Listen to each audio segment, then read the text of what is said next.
Welcome to Executive Interview Section 3, the Interview 3, Alignment of Tourism and Air Transport Sectors for Recovery. With me today, I have Elcia Grandcourt and Chris Zweigenthal. And typical of a situation like where we are right now, I start by shaking things up a little bit and say that maybe what we need to do is understand that we are in a situation that has never been experienced before. And this calls for us to do things differently. So we're going to do things differently here. Elcia, I want to come to you and say thank you for joining us. I know you've been very busy. If my memory serves me right, you received an award sometime last week, did you? If not, I'm sure that you're going to get one this coming year. What I wanted to do, Elcia, is let's start by just saying, from your point of view, please share with me 2 things that you think have changed since March 2020. Good morning, good afternoon. Can you hear me, Aaron? I can hear you loud and clear, Elcia. Thank you. All right. Thank you. First of all, I would like to thank AFMA for inviting UNWTO on this platform, and thank you to you as well for moderating this session. I'm not aware about the award that you said, but we keep on doing what we do is to support members, especially in these difficult times. But going back to your question, what has changed? What has changed with COVID since that people are not traveling? We've experienced closures of borders and loss of jobs. I think there are more than things that we can say we've experienced, but the most important is to keep a positive mind and continue to work in synergies with different partners like we're experiencing today in how to get out of this situation and help people to regain their livelihoods, especially through a sector like tourism, where we know a lot of people now are suffering because of the current situation that we're in. Brilliant, brilliant. Thank you very much, Elcia. I cottoned on to that. People are not traveling and the loss of jobs. We will address that shortly. Chris, I don't want to leave you behind. Can you kindly share with me what 2 things you have seen that have changed since March 2020? Thank you. Good afternoon, Aaron, and thank you for also to our friends at AFRA for the invitation to join you. I think from a perspective of looking at 2 things that have changed is significantly that we've actually stopped doing business at the end of March 2020, and that, as Elcia mentioned, is resulted in borders closed and nobody actually being able to move around and do what we do naturally, and that's talk to people, meet people, and do trade. Other than the cargo and the essential services travel business that has been happening, that is the situation. And I think what we've really been trying to do in the next is actually to find ways to encourage and work with government to recover and get to the industry back on its feet again. And so those are probably the 2 issues that have changed significantly, that we've been in a recovery mode and a sustained in a survival and a recovery mode for the past 7 months. Brilliant. Thank you very much, Chris. Now, just from the responses that you 2 have given me, can the audience and yourselves see that even though there have been changes, significant changes that you have actually captured, the changes do not really address anything to do with alignment between tourism and air transport. And that's why I think we are here, the 3 of us, to try and bring this change initiative or change narrative to try and address the alignment of tourism and the air transport sectors for recovery. Because at the end of the day, even if we align and we don't achieve a recovery, we have not done what we're supposed to be doing. So my first question to you, Elcia, then is, what plans have been put in place by the WTO to secure the future of tourism of the tourism industry in Africa, bearing in mind the changes that you spoke about? People are not traveling and there's loss of jobs. So what plans are in place for the recovery of the tourism industry in Africa? Yes, Aaron. For some reason, my camera is not coming on, but I'm sure you can hear me. I can hear you loud and clear. Thank you. Okay, perfect. In regards to your question, there's a couple of things that at UNWTO we have been doing since the outset of the pandemic. And primarily, you know that before the arrival of the pandemic, we had a 10-point plan agenda that we had been tasked by our member states, by the ministers of tourism, to work towards, especially touching on key thematics ranging from tourism and connectivity in Africa, the situation in regards to statistics, biodiversity conservation, etc., etc. And what we did at the outset was to be in touch with our members to see what are the areas that they want us to focus on with regards to the pandemic. So we did a mini survey and they came back to us. So that has helped us to realign a little bit our program of work in what are the areas to focus on. So 3 key areas came up out of the rest.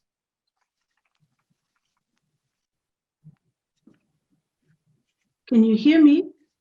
Yes, I can hear you. I can hear you. Go ahead, Elcia. And 3 key things, as I was mentioning, came out. First of all, it's tourism and security in regards to crisis management, as well as branding Africa, and also investment opportunities that are there.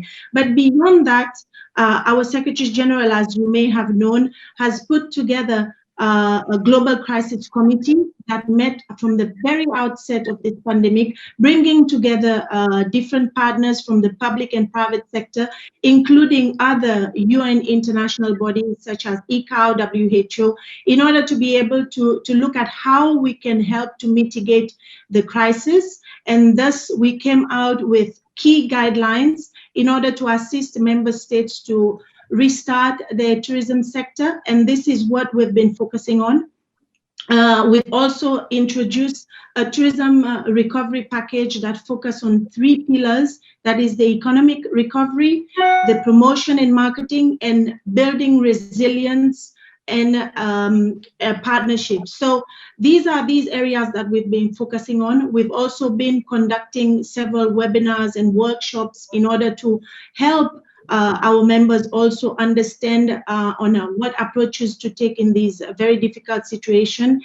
And very recently, you may have followed our Secretary General, when it's possible, taking into context all the protocols, he's been traveling to certain countries to especially send out this key message that yes, we can travel if it's done in a safe way, and the countries are following the protocols. We just were in Namibia last week, and we see that the country has really adhered to the guidelines that has been set out both by WHO and ourselves and other key international partners in the reopening of their borders. But the fact remains that if we don't have people traveling, if the confidence is not built, then definitely it's those stakeholders on the ground that suffers the brunt of it. But what we have seen from all the different steps that we have been working on with the different member states is really to start rebuilding the traveler confidence and showing consumers and customers, especially from the source markets, that countries are ready and open to receive tourists, because they have and they are setting up the protocols required for this.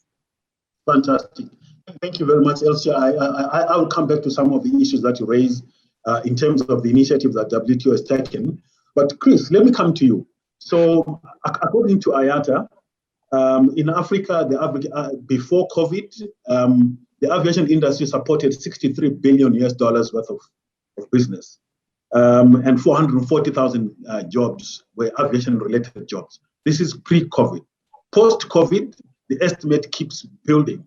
$9 billion loss estimated, and it's still increasing. And the number of jobs are reducing from 440,000 to almost 260,000. These are unprecedented times for your member airlines. Please share with us briefly, Chris, what sort of influences you as an association and your member airlines have had in terms of the policy shift that needs to happen for this situation to be arrested? Thank you, Aaron. Look, this has been, as you said, unprecedented times for the aviation industry, where effectively from March 2020, the revenues fell off the cliff as we had to go into lockdown and all the borders had to close, and only essential services and cargo flights were actually allowed to take place. I mean, effectively, we've had to find, just continuously with a gradual restart, we've had a significant liquidity crisis within the airlines within Africa, and I think probably around the world as well.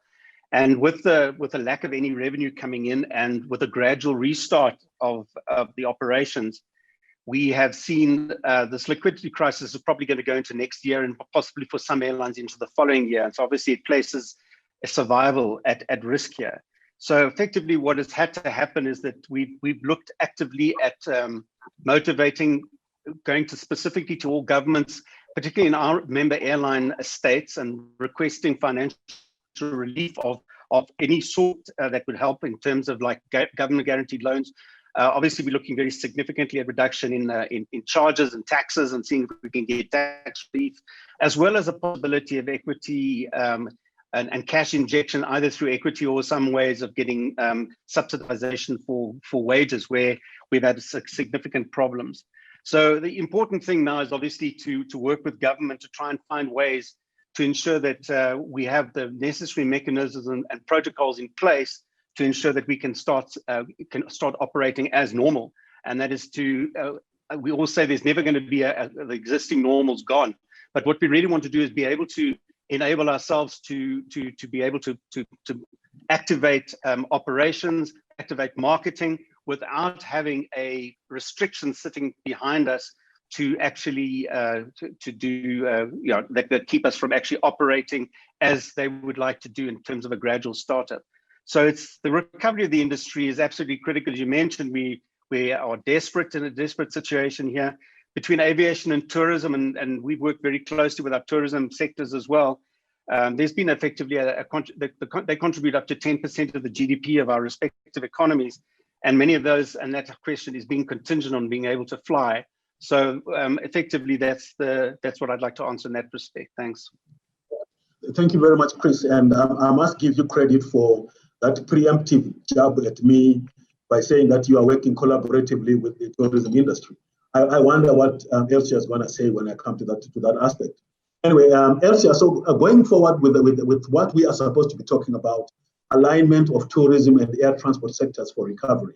Tell us as an audience that are so keen to know from a tourism perspective, what do you think are the 3 key objectives that you as a tourism industry share in common with the air transport sector?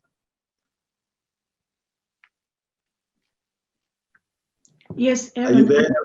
Yes, Aaron. Great. I think it is clear that tourism and the airline sector is very much interconnected, because you cannot have one and the other without the other. Because when people move, you need to have the right connectivity in place. And this is why for us, our work has been focused since 2 years ago, when we launched for the first time a conference whereby we hosted together with ICAO, and we brought together the tourism ministers and transport ministers together, specifically to discuss what are the challenges and what can we do together in order to be able to work in closer collaboration in trying to promote the travel and tourism sector. There are several areas that had been discussed. From this conference, we came out with key recommendations, issues talking about visa issues, for example, how to make it easier and more accessible for people to move from one point to the other without having much hassle, and also the connectivity within the continent and also beyond, and also the importance of really working together in synergy in order to be able to continue to build this sector, because we have seen now with this pandemic that both sectors have been totally affected. And as I mentioned earlier, a total loss of jobs that has resulted from that. And it is now more than ever before necessary. And we've seen that both the public and private sectors are coming together to work together to try to find solutions in order to be able to help restart the recovery of the sector. Okay, thank you very much, Elcia. And I think if I can summarize what you are saying that the borders need to reopen and the travel restrictions need to be lifted, and the quarantine isolation aspect also needs to be addressed so that there is a uniform approach by everybody. Chris, how does this play into your objectives as an airline sector? Are these the same things that you guys are focusing on? And if your answer is yes, that you are focusing on these three things, then what do you need to do in conjunction with the tourism sector for you to be able to effectively implement this without having to rely on, for example, the government or regulatory authorities? Well, I think maybe to start with your last question, Aaron, I don't think you can do things exclusively of government in many ways. I mean, at the moment, for example, take the objectives, and I certainly align myself with what Elcia said in terms of the objectives, but I think we need to ensure that, I mean, if we take the three objectives or a couple of objectives that I would like to really focus on, and that is, for example, development of health protocols and standard operating procedures. And we've been involved in those directly with government, and we've been had quite a lot of consultation with our aviation authorities, but also with the tourism sector, particularly in South Africa, where they have to complement each other, because the passengers are the same passengers using our services as well as the tourism facilities. So we've had to be able to work and give government the confidence that we're able to operate and ensure that they open up the economy fully, allow us to operate without restriction, and actually give the confidence that we actually know what we're doing in terms of being able to comply with these protocols. And of course, I mean, I think where it also comes in, the principles of the ICAO CART is actually critical for us to ensure that we get that in place. The other aspect I'd like to say, and that's why I say government in this process is so important, is that we need to actually develop a much more closer, inclusive consultative forum with government involving the public and private sector. So that's absolutely aligned with what Elcia said. We have to actually have all the government departments involved, because we've seen every government department has their own particular interest in dealing with this pandemic, particularly health, and then obviously who are really, in our view, driving a lot of the decisions because of the fear of the spread of the pandemic. And then obviously looking at transport, tourism, aviation, foreign affairs, home affairs, and our friends from finance. And that's the departments of finance, which is actually critical, because another major aspect is to look at ways in which government can support public and private entities and organizations and airlines and tourism organizations with financial relief in those areas. We know that in many state-owned organizations, there has been some relief has been offered, but there's obviously a hesitancy to assist to the greater extent that I think we require in the private sector. Okay, Chris, thanks very much. Now, I'm mindful of our time here, Elcia, so I'm going to combine two questions into one. Bearing in mind that the sub-Saharan continent has literally dodged the bullet in comparison with other parts of the globe in terms of the infections of COVID. I'm thinking, what could you do as a tourism sector in conjunction with the air transport sector to encourage the tourists themselves to start traveling? Because in terms of the numbers, the sub-Saharan continent has actually dodged the bullet. We are not seeing the same numbers that are being shown in other parts of the world. So what could you be doing together to actually encourage your passengers, the travelers who are the tourists, to start traveling? Aaron, I think this is a very important point that you raised, because definitely we've seen that the continent, as you say, we've not recorded that same number of cases, and it has been low, in fact, in comparison to where the sports market lies. And I think this is a strength that we should really focus on. And the way forward should be for countries to continue to show the level of preparedness that is there on the ground in terms of the safety measures that have been taken, in order to assist customers when they arrive at the destination. And this doesn't apply only with members, with the stakeholders on the ground. It has to be done together with the airline, because from your point of departure, you see that there is a harmonized approach in the different protocols that are there. And I see a question in the chat in regards to this, but this is precisely where the work of the Global Crisis Committee I talked about earlier comes in, is where, because we have partners like ICAO, IATA, ACI also on this committee. So now what we are focusing on is, beyond just having the protocols, is to have a harmonized set of protocols for the customers when they are traveling from their point of departure to when they arrive at the destination. And I think importantly also is, within the continent itself, a lot of countries have been relooking at the market segments that they are attracting, because we depend a lot on our source market, that is Europe, and which is highly affected. But there can also be travel within the continent, and this is where the airlines also comes in to continue to work together to ease all the open skies agreements that we have, in order to be able to encourage travel within the continent, whilst we wait to consolidate our source markets, because they will come on the rebound. It will take time, but in the meantime, we also have to refocus on other segments that can still be captured. And this can be done by working very closely with the airlines. But of course, you might tell me that there is the issue of pricing, of fees. But I think these are areas that I'm supposing the airline people concerned are already looking at, in order to be able to help boost not just the international travel, but domestic and intra-regional travel as well. Okay, thank you very much, Elcia. We are really running out of time. Chris, take up the same question. So what do you think you can do in conjunction with the tourism sector to encourage the passengers to start traveling, given the fact that the numbers of infections in Africa, in sub-Saharan Africa, are very low?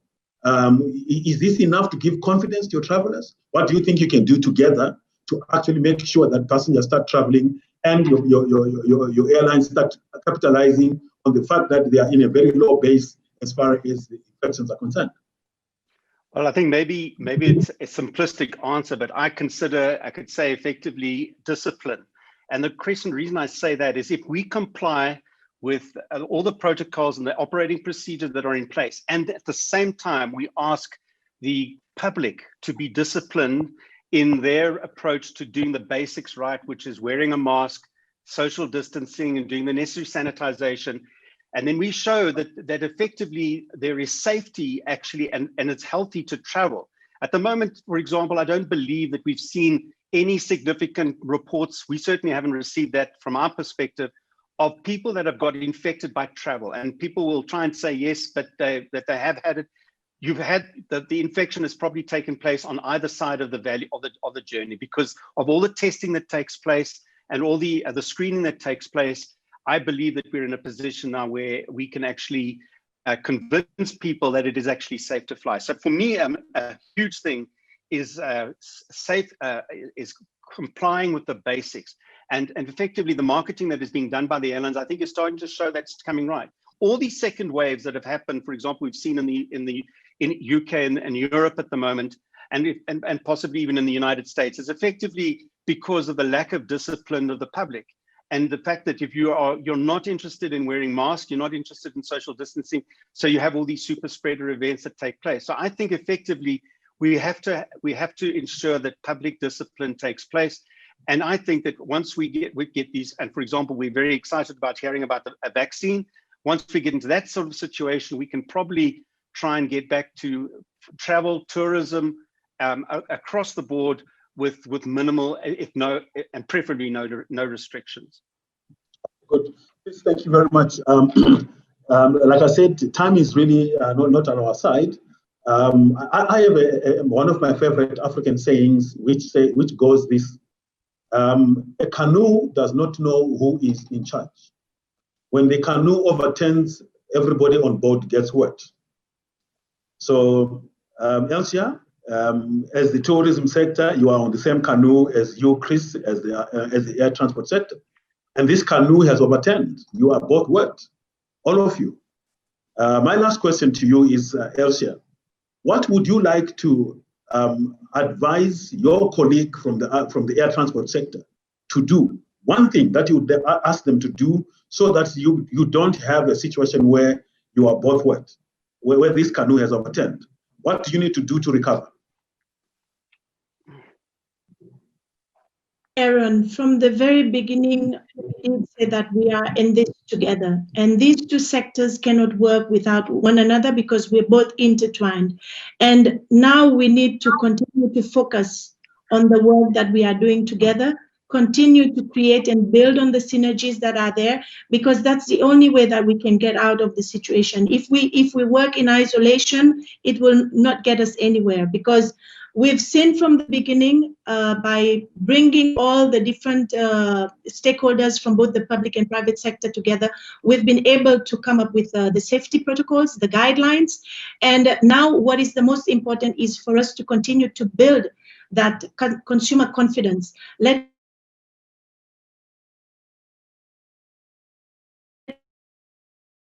We do it in the safe way, we follow the set protocols, and we continue to work together to build on the synergies, because I would leave with this point that definitely we have to work together to be able to get out of this pandemic.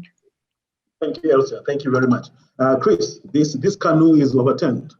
I would like you to look at Elcia and say, Elcia, we're both wet on this canoe. What do you want the tourism sector to do for you guys to get back on board and start the recovery process in an aligned manner?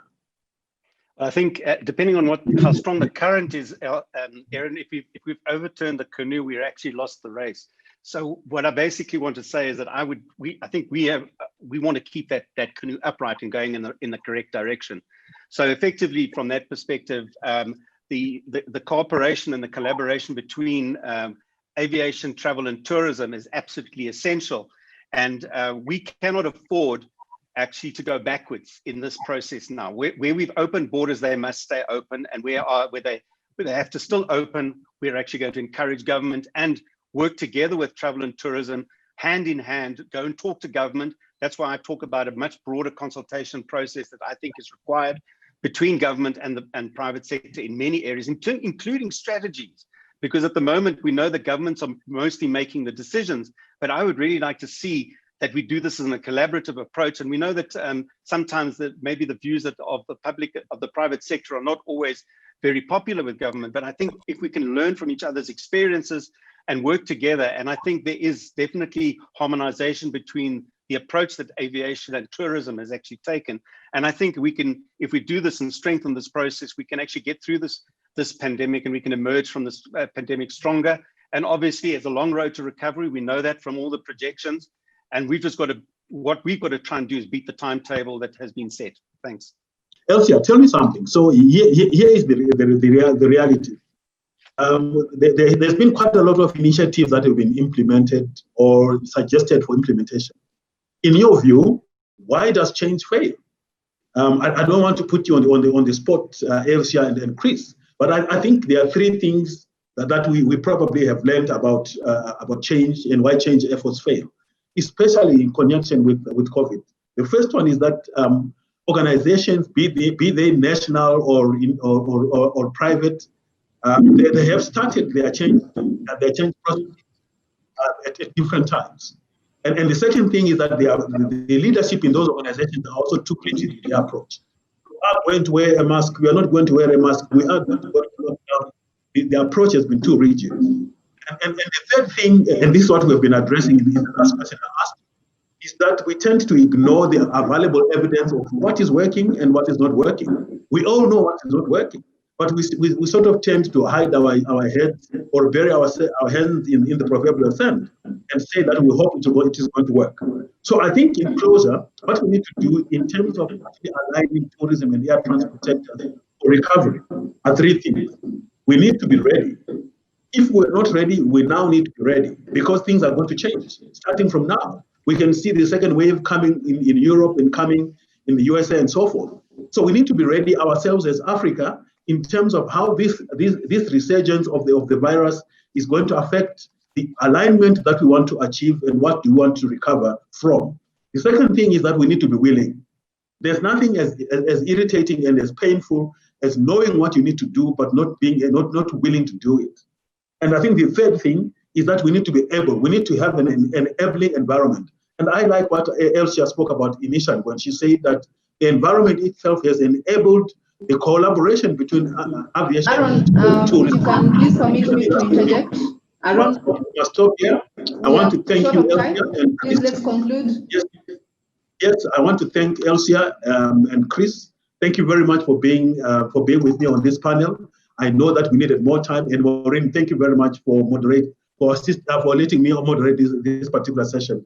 And to our audience, thank you very much. Unfortunately, we didn't have time to answer your questions. I wish you all the very best at this AFRA AGA 52. Thank you. Thank you, Aaron. Thank you, Chris. Thank you very much. Thank you, Elcia. Thank you, Aaron, very much. Cheers.